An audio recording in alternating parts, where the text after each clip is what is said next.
Yeah, that's super interesting. I mean, the small things become a big hurdle. So doing groceries, um, going to the drugstore, right? I can imagine you face the same thing in China, right? It's even more, different than German. But all those small things becomes a big hurdle because you don't speak the language, you don't want to get embarrassed, so you really need to go there and be not afraid of stepping in and trying things and try out the language.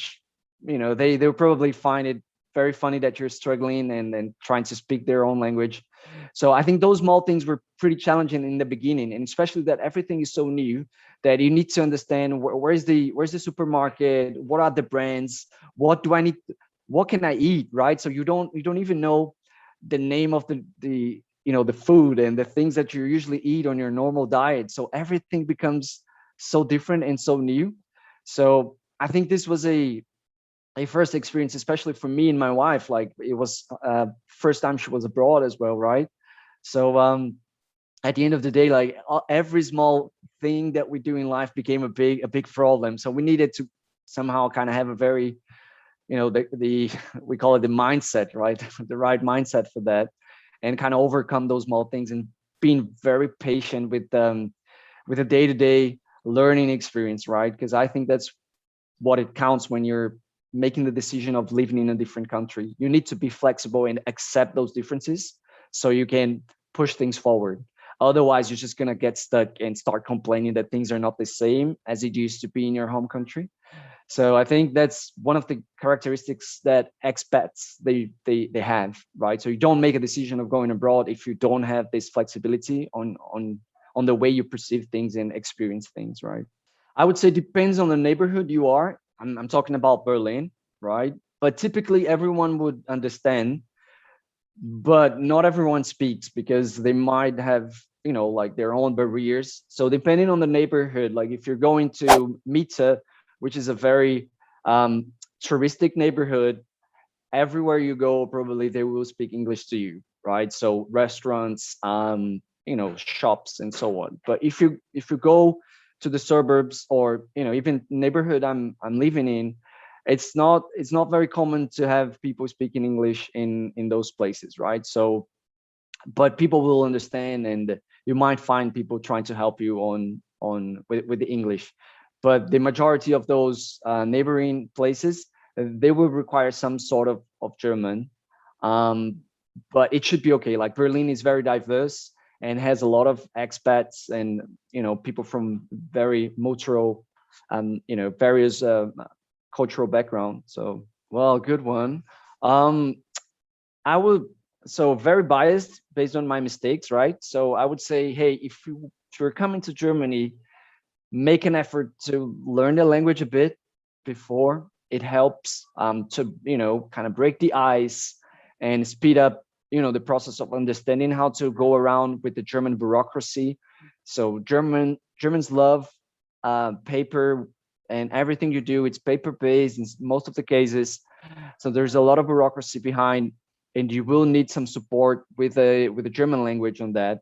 So if you're planning on doing this in 1 year, 2 year time, gives you time enough to kind of deep dive into the language. I would say do that if you can.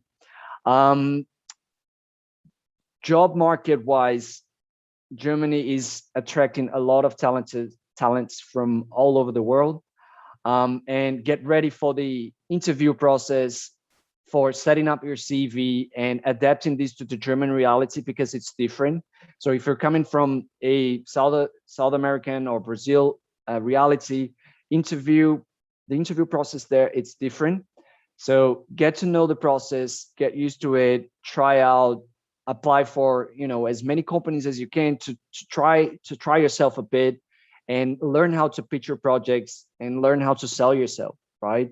um, but I would say, like, the job market is very open for Brazilians, especially when we're talking about the tech scene, right? um, and yeah, pick a city or a neighborhood that is more connected to what you like to do, right? I mean, I would say if you're a party animal or if you're a family guy like me, there are neighborhoods that kind of fit the taste, right? So Berlin is so diverse and there's so much to offer that you can probably do some really good research and try to spot the, a nice place for you to kind of live and enjoy. Would you say that you've noticed a change since Brexit uh, up to now, or you think that like regarding like I don't know investment companies, jobs, expat community, have you noticed anything different? Tough question to do. Based on what I've experienced, I haven't noticed anything like, especially in my working environment, right? I mean, I know that some some of the Brits, right, they were pretty much concerned about their, kind of visa status and all the paperwork behind. But for those people who were already established, I mean, Germany has a very welcoming visa, I would say, visa scenario, right? I mean, visa option for pretty much non-Europeans, and that would include the UK as well. So this didn't change much, but strategically, from a how do you call it, like a market perspective, companies needed to make a very tough decision because the Brexit was bringing a lot of uncertainty in terms of how to scale. And what can you think about scalability when you have a business, if not growing within European Union? And that's the movement that we saw from a few companies, like even the German bank, N26, had to shut down their operations in the UK because they would not, if I'm not mistaken, like have time enough to establish the right regulations to operate in the UK. So I can probably guess that some companies were facing the same issue, but like I don't really have in the top of my head. But I think this is something that companies are still learning, because there is still a lot going on.